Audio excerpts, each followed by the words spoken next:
AP CM Jagan అధ్యక్షతన జరిగిన cabinet లో పలు కీలక నిర్ణయాలు తీసుకున్నారు. డీఎస్సీ అభ్యర్థులకు కేబినెట్ గుడ్ న్యూస్ చెప్పింది. 6100 పోస్టులతో మెగా డీఎస్సీ నిర్ణయానికి కేబినెట్ ఆమోదం తెలిపింది. అటవీ శాఖలో 689 పోస్టుల భర్తీకి గ్రీన్ సిగ్నల్ ఇచ్చింది. ఫిబ్రవరి 16 నుంచి వైఎస్ఆర్ చేయూత నిధుల విడుదలతో పాటుగా ఎస్సీ, ఎస్టీ, బీసీ, మైనారిటీ మహిళలకు 5000 కోట్ల నిధుల విడుదలకు ఆమోదం తెలిపింది. ప్రతి గ్రామ పంచాయతీకి పంచాయతీ సెక్రటరీ ఉండాలన్న నిర్ణయాన్ని ఆమోదించింది. ఇక ఎస్సీఆర్టీలోకి ఐబీ భాగస్వామ్యానికి కేబినెట్ ఆమోదం తెలిపింది. యూనివర్సిటీలు, ఉన్నత విద్యాసంస్థల్లో పనిచేస్తున్న నాన్ టీచింగ్ సిబ్బంది పదవీ విరమణ వయసు 60 నుంచి 62కు పెంచుతూ నిర్ణయం తీసుకుంది. ఎస్ఐపిబి ఆమోదించిన ఎనర్జీ ప్రాజెక్టులకు కేబినెట్ ఆమోదం తెలిపింది. నంద్యాల, కర్నూలు జిల్లాల్లో 2 విండ్ పవర్ ప్రాజెక్టులను ఆమోదించింది. శ్రీ సత్యసాయి, అనంతపురం జిల్లాలో 600 మెగావాట్ల విండ్ పవర్ ప్రాజెక్టుల ఏర్పాటుకు కేబినెట్ ఆమోదం తెలిపింది. ఆర్జీయూకేటీ రిజిస్ట్రార్ పోస్ట్ ఏర్పాటుకు కేబినెట్ ఆమోదం తెలుపుతూ ఆ మేరకు చట్టంలో సవరణకు ఆమోదం తెలిపింది.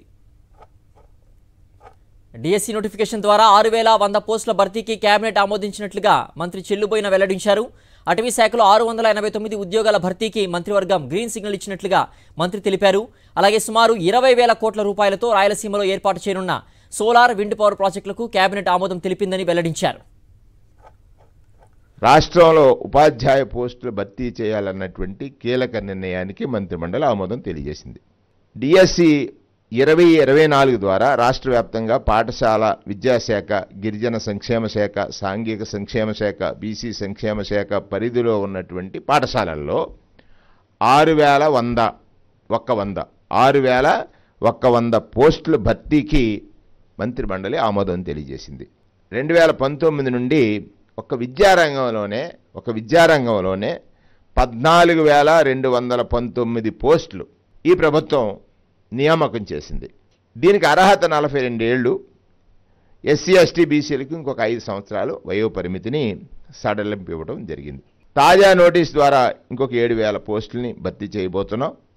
దీనితో కలిసి 2,20,000 ప్రభుత్వ ఉద్యోగాల కల్పన చేసినటువంటి 2,20,000 ప్రభుత్వ ఉద్యోగాలు కల్పన చేసిన ప్రభుత్వంగా జగన్మోహన్ రెడ్డి గారి ప్రభుత్వం రికార్డు సాధించింది. ఎస్సీఆర్టీసీ అంటే మన విద్యా విధానంలో ఐబీని ఎంటర్ చేయడం ద్వారా రాష్ట్ర ప్రభుత్వం తీసుకున్నటువంటి క్వాలిటీ ఎడ్యుకేషన్లో ఇప్పటి వరకు జపాన్ అండ్ దక్షిణ కొరియా దేశాలు మాత్రం అడాప్ట్ చేసుకున్నటువంటి విద్యా విధానం.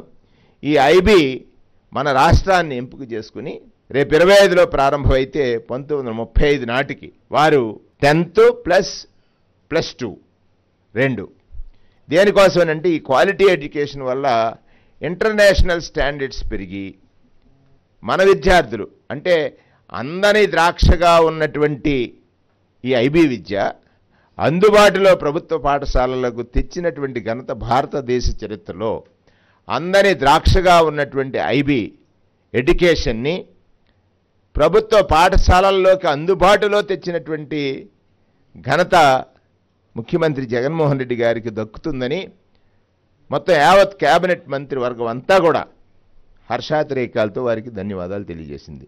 అంటే ఐబీ విద్య తెచ్చేశారు, దానికి సంబంధించినటువంటి ట్రైనింగ్ ఉందా లేదా అనేటువంటి క్వశ్చన్ రావచ్చు రేపొద్దున. అది పర్టికులర్గా అడుగుతారు కాబట్టి ప్రతిపక్షాలకు ఆ తావేమీ ఇవ్వకుండా వారిని టీచర్స్ని, విద్యాశాఖలు ఉన్న వారిని అందరినీ కూడా ట్రైన్ చేసేటువంటి కార్యక్రమం 24-25లో జరుగుతుంది.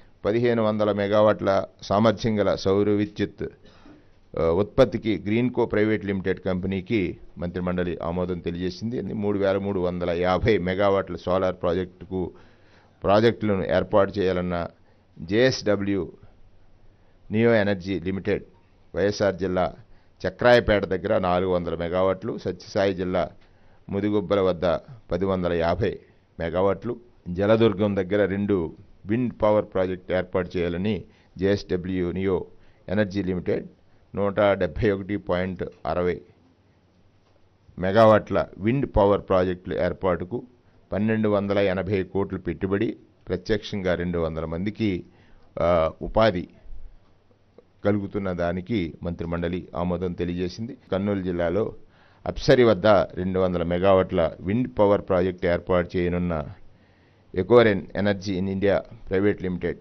సుమారు 1,350 కోట్ల ఖర్చు, 200 మందికి ప్రత్యక్ష ఉద్యోగాలు కల్పనకు మంత్రిమండలి ఆమోదం తెలియజేసింది.